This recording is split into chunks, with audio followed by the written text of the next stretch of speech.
एगो भक्त भगवान शंकर के दरबार में जाके भोला बाबा से कहता कि बाबा हो और सुना ये भोला बाबा भांग गोला चढ़ाइबो ना।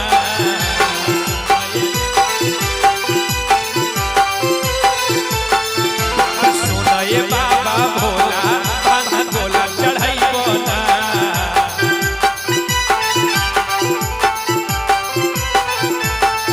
और जलवा हम चढ़ाइबो जहिया शादी रचैबो ना। जलवा हम चढ़ाइबो जहिया शादी रचैबो ना।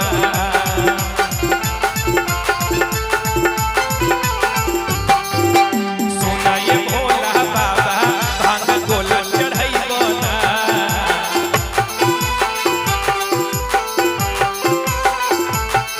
और सुना ये बाबा भोला भांग गोला चढ़ाइबो ना।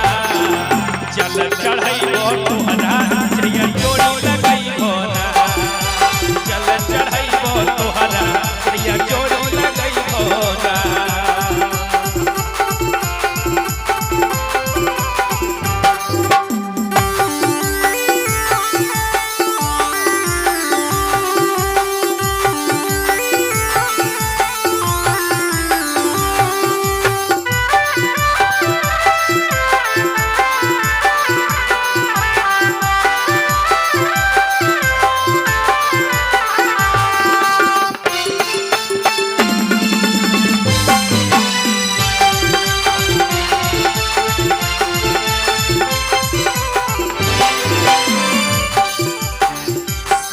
सब सबके होई गेले सदिया कहिया लगतै बाबा हमारा हरा दिया।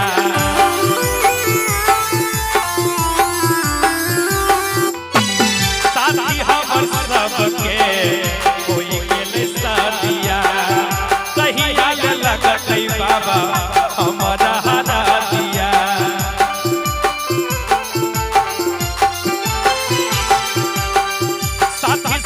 हमर के होई गेले शादिया कहिया लगतै बाबा हमारा हरा दिया। ए बाबा तोरे दुआरिया के डीजे बाजा बजैबो ना। तोरे मंदिर में आके बाबा शादी रचैबो ना। जोड़ी लगैबो जहिया तोरा जल चढ़ैबो ना। अरे कामर चढ़ैबो जोड़ी जहिया जोड़ी लगैबो ना।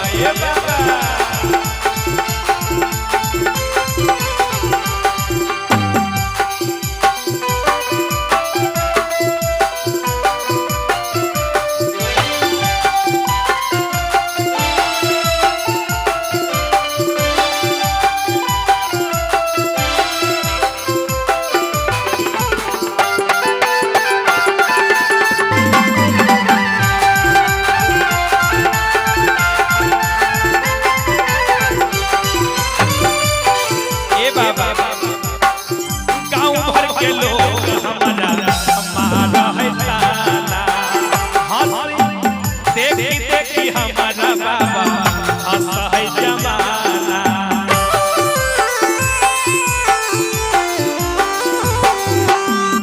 गाँव भर के लोग सब मारा है ताना। देखी देखी हंसा है बाबा सारा जमाना। ए बाबा अरे बालक के दर्द कमाते भैया मौरी चढ़ैबो ना। बालक के दर्द कमाते भैया मौरी चढ़ैबो ना। जोड़ी जहिया लगैबो तोरा कामर चढ़ैबो ना।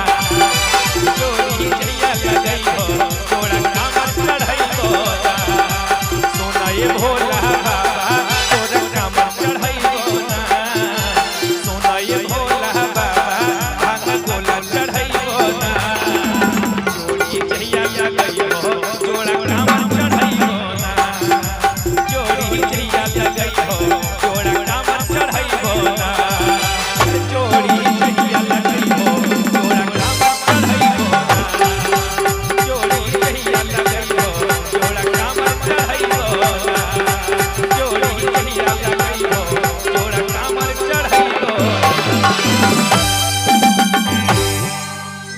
गौरी सच्चे दरबार की